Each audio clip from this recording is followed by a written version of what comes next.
un loup gigantesque, était l'un des enfants du dieu maléfique Loki et de la géante Angrboda.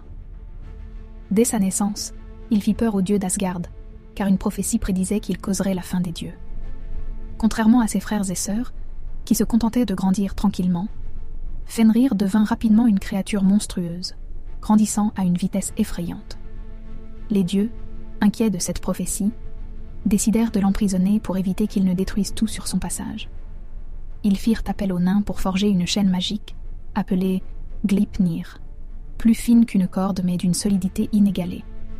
Ils défièrent Fenrir de se laisser lier, lui promettant qu'il serait libre s'il arrivait à se libérer.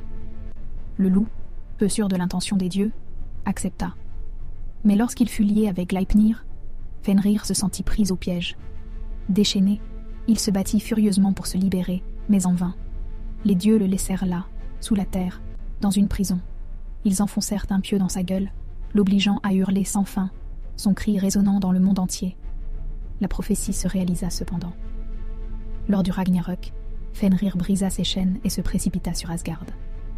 Dans un dernier acte de vengeance, il dévora Odin, le roi des dieux, marquant la fin d'une ère. Fenrir, tout comme son père Loki, joua un rôle décisif dans la chute des divinités nordiques, soulignant que parfois, la destinée est inévitable.